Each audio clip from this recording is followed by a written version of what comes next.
Hello అండి, good morning. ఇవాల్టి topic cyber crime related అండి. దీనిలో క్రైమ్ అని చెప్పడం కన్నా మిస్టేక్గా జరిగిన ఇన్సిడెంట్స్ వలన సఫర్ అవుతున్న వాళ్ళ గురించి ఇవాళ నేను డిస్కస్ చేస్తున్నాను. దీనిలో ఎక్స్ అండ్ వై ఉన్నారు. ఎక్స్ బై మిస్టేక్ వై అకౌంట్లోకి డబ్బులు వేశారు. అయితే వైకి ఏ సంబంధం లేదు, ఏమీ తెలీదు. బై మిస్టేక్గా వై అకౌంట్లోకి అమౌంట్ వచ్చి పడ్డాయి. అయితే ఎక్స్ మిస్టేక్గా వేశారు కాబట్టి ఆయన సైబర్ క్రైమ్లో రిపోర్ట్ చేశారు.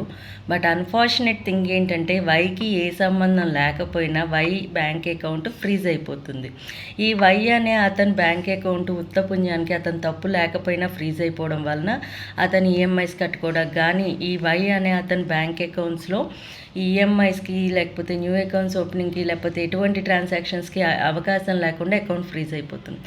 ఇలాగా వై అనే అతనికి ఏ తప్పు లేకపోయినా అతని అకౌంట్ ఫ్రీజ్ అయిపోయి సఫర్ అవుతున్న ఇన్సిడెంట్స్ రీసెంట్ టైమ్స్లో ఎక్కువగా చూస్తున్నాం. అయితే దీనికి సొల్యూషన్ ఉందండి.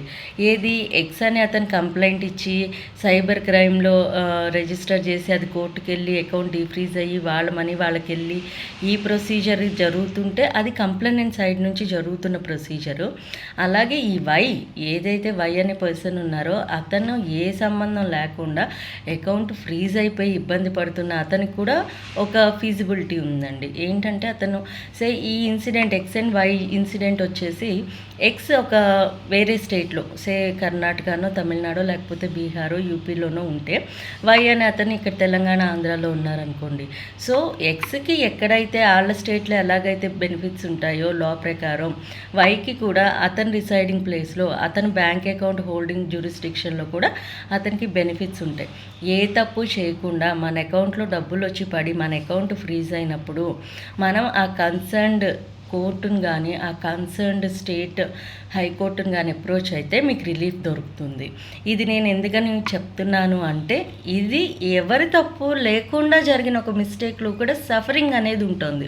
ఇలాంటప్పుడు ఒక రిలీఫ్ అనేది ఉంది అని తెలిస్తే అట్లీస్ట్ మీ నాలెడ్జ్లో మీరు తెలిసిన వాళ్ళకి చెప్తారు, లేకపోతే మీరు ఒక లాయర్నైనా అప్రోచ్ అవుతారు. దీనివలన శుభ్రంగా ఏ తప్పు చేయకుండా మనం సఫర్ అవ్వకుండా కూడా బయటపడే సందర్భాలు ఉన్నాయి. ఓకే, థ్యాంక్ యూ అండి.